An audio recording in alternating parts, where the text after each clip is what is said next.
Great. So here we are again. It's a Tuesday afternoon, It is. and we're just going to carry on the conversation of vulnerability. So yesterday we spoke about vulnerability and how important it is in friendship.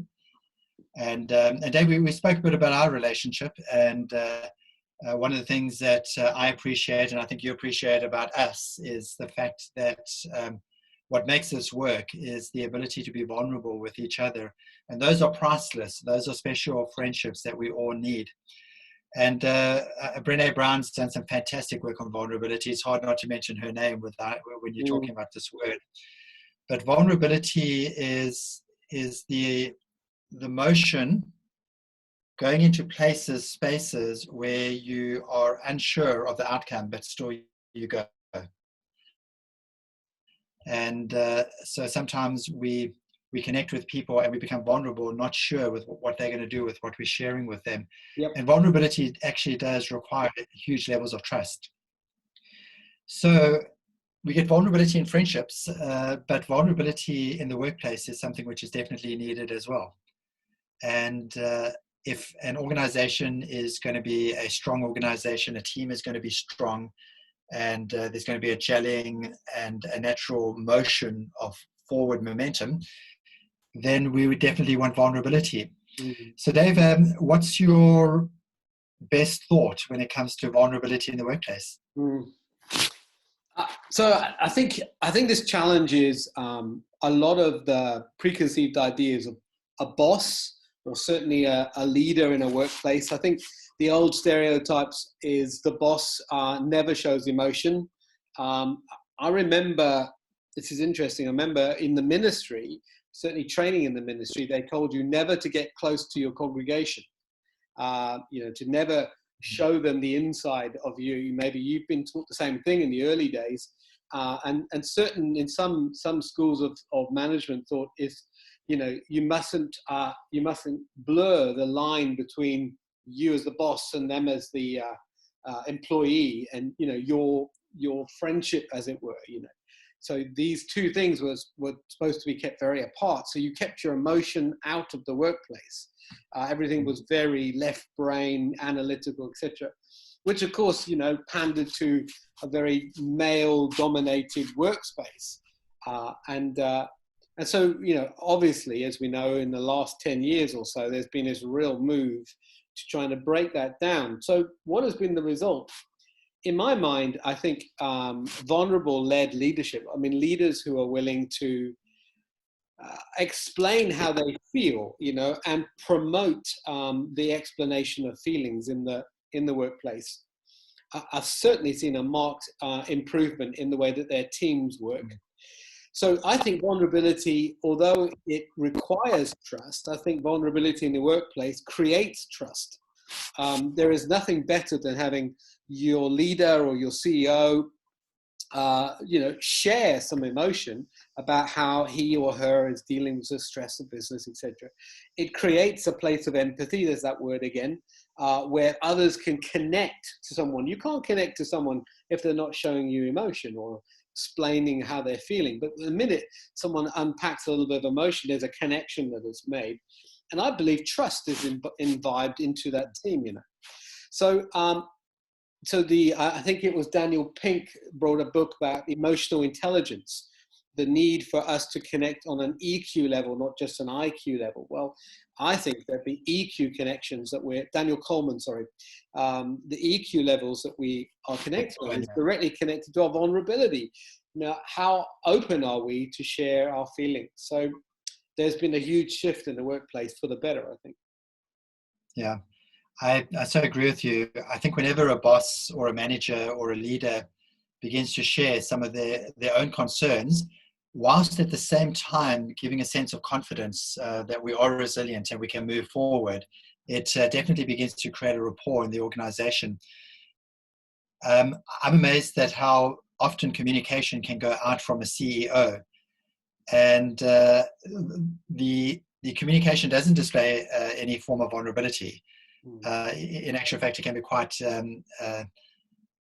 finger pointing and stuff like that. But whenever a CEO says something like this, hey, I know we're going through a tough time at the moment. I'm also feeling a little bit nervous. Yes. Yes. It's like, okay, you've got me. You've got me. And I know she's hopefully not going to leave us there, but I'm also feeling nervous. I'm also nervous about this change. I'm also having sleepless nights. And yet I feel that we've done everything in our power to make this work. I believe in us as a group of people. Just that I'm human is just so powerful. I think words that are associated to vulnerability that are powerful is the first word I think comes to mind is the word sorry. You know, when a boss or a person in a position of power, you know, with you, apologizes or says, "I think I got this wrong." Yeah, that is a powerful word in an organization. The word sorry, I think it's powerful in any relationship. Let's just be honest. The ability to come to someone and say, you know what, I actually think I blew it here. You know, I don't think I got it right. And we hired a CEO 18 months ago to take over the business that I was leading, and I have to say, you know, he may be watching this podcast at some point. The way that he has connected with the staff by being vulnerable himself has just been amazing.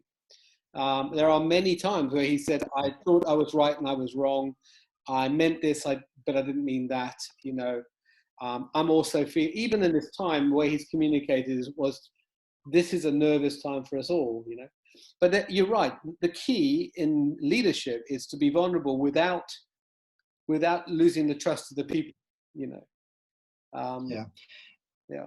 And I suppose in some ways it goes back to beliefs. If a leader believes that her role is to facilitate the potential of the organization, they're probably going to be more vulnerable than if they believe her role is to be the main man, to have the ideas, to have all the answers. So everything just comes down to belief sets again. The leader who believes her role is a facilitation of potential is probably more likely to, in a problem, say, hey guys, what are your ideas here? Let me hear from you. But if I've got this sort of chip on my shoulder which says, well, I'm the guy who's got to show that I'm in control or charge, vulnerability is probably going to become a little bit more difficult. I look at the politicians of this world and I think, sure, there's a couple of them that if only they could just stand up one day and say, hey, I got that wrong. Yes. They would probably have a following, more of a following. They might even win the election. Some of them, it's like just, it's inconceivable for them to show a little bit of vulnerability. Yeah. Because vulnerability in certain cultures is just seen as weakness, you know, and yet more and more we're understanding that in a relationship, vulnerability is strength. It's strong to be vulnerable. It means that you are in connection with your own emotions. You understand what is going on in here. Therefore, I can communicate it out there. The first rule we've always said to self-leadership is self-awareness.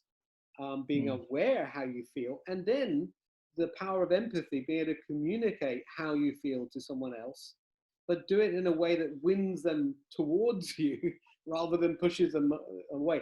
These are the skills of a good leader, you know. And certainly in our relationship, Mike, you know, there have been loads of times when we've been vulnerable with each other, and it does nothing more than to strengthen the relationship. In a marriage, for instance, when one of the couples apologizes or is vulnerable, it diffuses a huge, you know, potential bomb by, you know, what does the Bible uses the word, a gentle answer turns away wrath, you know, that vulnerable place.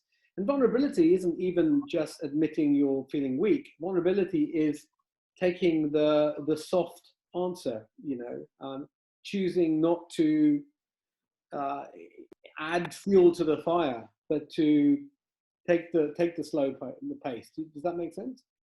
Yeah.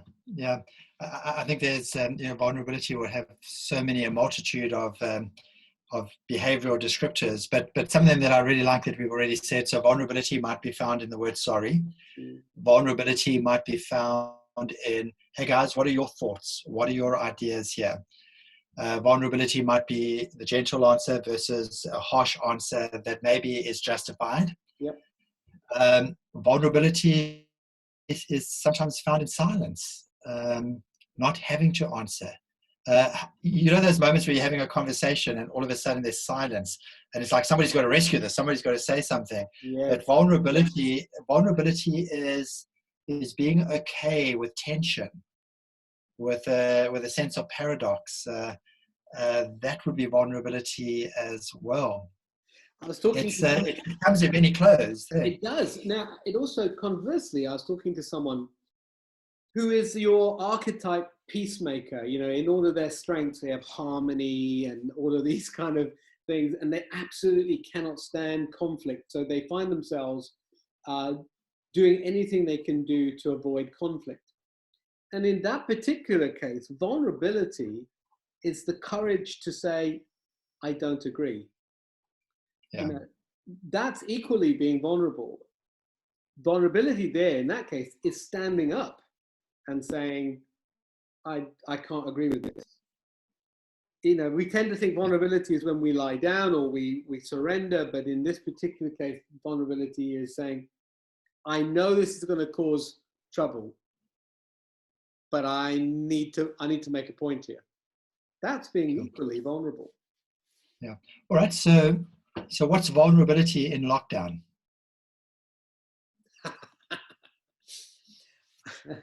I think, you know, we, in our home, there's 4 of us living in this little house, and we've got through many versions of that vulnerability. From how are you? Yeah, and trying to be honest, how are you feeling? To not keeping the peace, to saying that we are, you know, I think all of those options we've explored. I think you can't help but be vulnerable when you're living in such close proximity. Yeah. For me, one of the big things about lockdown would be being at peace with what's going on. And it is what it is. And this is what I'm therefore going to do. Probably a push against vulnerability would be trying to deny that this is happening, trying to fight what's going on, trying to, this desperate need to have to get back to the way it was. And I think sometimes vulnerability is actually found in, I'm here, this is where I'm at, and because I'm here, this is what I now need to do. And it's that surrender. So there's a great word. Vulnerability is often here it is. Yeah. I love that word. Surrender is actually a great word. I'm surrendering to how I feel. I'm surrendering to the situation around me. And then through the surrender, we find our strength to come out of it or make the change, you know. I think it's interesting because we are in the UK expecting to hear announcements about how they're going to start to exit us out of this lockdown. And, you know, so now there's a whole new set of fears. You know, am I going to be able to restart my business? Am I be able to get things going quickly enough? You know, will there still be life after this lockdown? You know, suddenly we've got to face all these fears yet again. So, you know, there's just different vulnerabilities come up each time. You know? Yeah.